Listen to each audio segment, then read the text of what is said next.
Oh, yeah. But she gets it.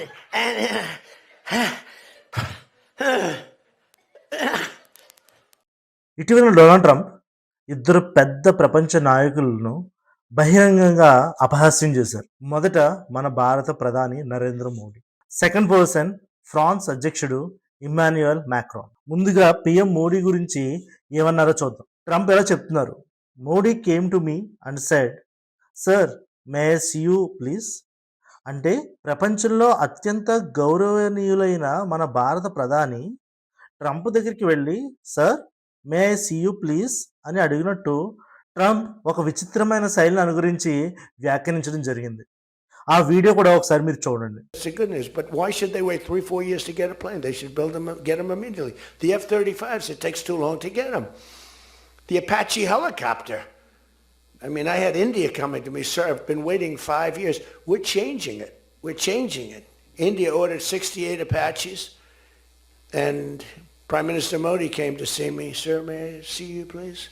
ఇలా ఒక ప్రపంచ నాయకుడు ఈ విధంగా అనుకరించడం, అలాంటి స్వరంతో మాట్లాడడం చాలా అగౌరవం. కానీ ట్రంప్ చెప్పాలనుకున్న పాయింట్ ఏంటంటే భారతదేశం యుఎస్ఏ నుంచి అపాచీ అటాక్ హెలికాప్టర్స్ కొనుగోలు చేసింది. అవి డెలివరీ కావడానికి చాలా సంవత్సరాలు పడుతుంది. కొన్ని హెలికాప్టర్స్ 4-5 సంవత్సరాల క్రితమే ఆర్డర్ చేయబడ్డాయి, కానీ ఇప్పటికీ డెలివరీ పూర్తి కాలేదు. కానీ అసలు విషయం ఏంటంటే ఇండియా యుఎస్ ముందు ట్రేడ్ డీల్ విషయంలో అసలు తల ఉంచడం లేదు. యుఎస్ఏ వ్యవసాయ రంగంలో భారత్ మార్కెట్ పూర్తిగా తెరవాలని కోరుకుంటుంది, కానీ భారత్ అంగీకరించట్లేదు. అలాగే అమెరికా మీడియా తాజాగా రిపోర్ట్ చేసింది, భారత ప్రభుత్వ సంస్థలు స్టేట్ ఓన్డ్ రిఫైనరీస్ ఇప్పటికీ రష్యా నుంచి ఆయిల్ కొనుగోలు చేస్తున్నాయని. యుఎస్ వార్నింగ్ ఇచ్చిన ఈ ధోరణి మారలేదు అని. ప్రైవేట్ కంపెనీస్ అంటే ఉదాహరణకు రిలయన్స్ రష్యా నుంచి ఆయిల్ కొనుగోలు తగ్గించింది. ఈ వార్త వచ్చిన తర్వాత రిలయన్స్ షేర్స్ సుమారు 6-7% పడిపోయాయి. ఈ విషయాలన్నిటితో ట్రంప్ చాలా అసంతృప్తిగా ఉన్నారు. ట్రంప్ ఏం కోరుకుంటున్నారంటే భారతదేశం పూర్తిగా యుఎస్ఏ ముందు లొంగిపోవాలని. కానీ మన భారత్ అస్సలు తగ్గడం లేదు. ఇంకోవైపు భారత్ కూడా అర్థం చేసుకుంటుంది యుఎస్ఏ ఎంత ముఖ్యమైన దేశమో అని. యుఎస్ఏ ఒక గ్రేట్ నేషన్, చాలా బలమైనది, మనం అందరం ఒప్పుకోవాలి. కానీ ప్రస్తుతం అక్కడ కూర్చున్న నాయకుడు డొనాల్డ్ ట్రంప్ చాలా అరోగెంట్ గా ప్రవర్తిస్తున్నారు. మన గ్రంథాల్లో చెప్పినట్టు ultimate power brings ultimate arrogance in weak people. ఎవరైతే వీక్ పర్సన్స్ ఉన్నారో వాళ్ళకి అల్టిమేట్ పవర్స్ వస్తే ఇలా అరోగెంట్ గానే బిహేవ్ చేస్తారు. ట్రంప్ ప్రీవియస్ గా అప్రూవల్ రేటు ఇటీవల 39% పడిపోయింది. వెనిజులా ఎపిసోడ్ తర్వాత కొంచెం పెరిగి 42% వచ్చింది. యుఎస్ఏలో జరిగిన ఒక పోల్లో అమెరికన్లు అడిగారు ట్రంప్ వెనిజులా యాక్షన్ ను సపోర్ట్ చేస్తారా అని. దీనికి రిజల్ట్ ఏమొచ్చిందంటే 3లో 1 మాత్రమే సపోర్ట్ చేశారు. అంటే 1/3 పీపుల్ మాత్రమే ఇప్పుడు ట్రంప్ ని ఆ యాక్షన్ కి సపోర్ట్ చేశారు. 2/3 పీపుల్ వ్యతిరేకిస్తున్నారు. మిగతా చాలా మంది అమెరికన్లు అంటున్నారు మనం ప్రపంచంలో ఒంటరిగా మిగిలిపోతాము అని. ఫ్రాన్స్ అధ్యక్షుడు ఇమ్మాన్యుయల్ మ్యాక్రాన్ ను కూడా ట్రంప్ ఓపెన్లీ విమర్శించారు. ఈ వీడియో చూడండి. Emmanuel said to me, Donald, you have a deal. I would love to increase my prescription drug prices by 200% or whatever. I would love to do it. It'd be such an honor. Whatever you want, Donald, please. Don't tell the population. Please, Donald, I beg you. No, Donald, I will not be able to. Mr. President, please excuse me. Most of the people call me Mr. President, except for people that don't respect me. They call me Donald, which are probably a lot of them too. But they said, no.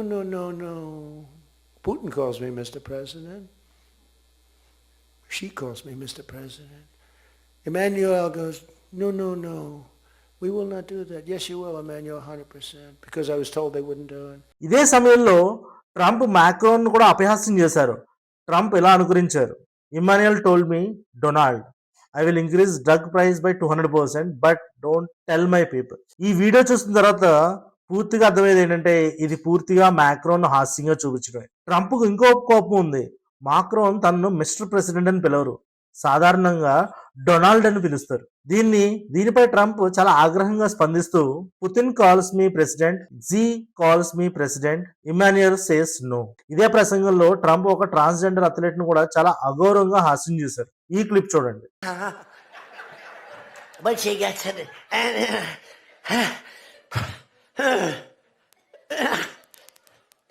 Drops the thing, walks off the stage crying. Her mother's crying, her father. భారతదేశం ఈ పరిస్థితిలో Trump మాటలు భరించాల్సి వస్తుంది. ఎందుకంటే USA నుంచి billions of dollars investments వస్తున్నాయి. Like Google, Microsoft లాంటి కంపెనీస్ మన భారత్లో ఇన్వెస్ట్ చేస్తున్నాయి. పిఎం మోడీ కూడా అదే లాంగ్వేజ్ లో రిప్లై ఇస్తే ట్రంప్కు అవకాశం దొరుకుతుంది ఇన్వెస్ట్మెంట్ ను బ్లాక్ చేయడానికి. అందుకే ఇప్పటికీ ఇండియా వాళ్ళు ఎటువంటి కామెంట్స్ చేసినా సైలెంట్ గా అబ్జర్వ్ చేస్తున్నారు తప్ప ఎటువంటి ఆరోగెంట్ రియాక్షన్స్ ఇవ్వట్లేదు. ఇప్పటికే యుఎస్ ఇండియా రిలేషన్స్ కొంత నష్టం పొందాయి. మిడ్ టర్మ్ ఎలక్షన్స్ త్వరలోనే వస్తున్నాయి.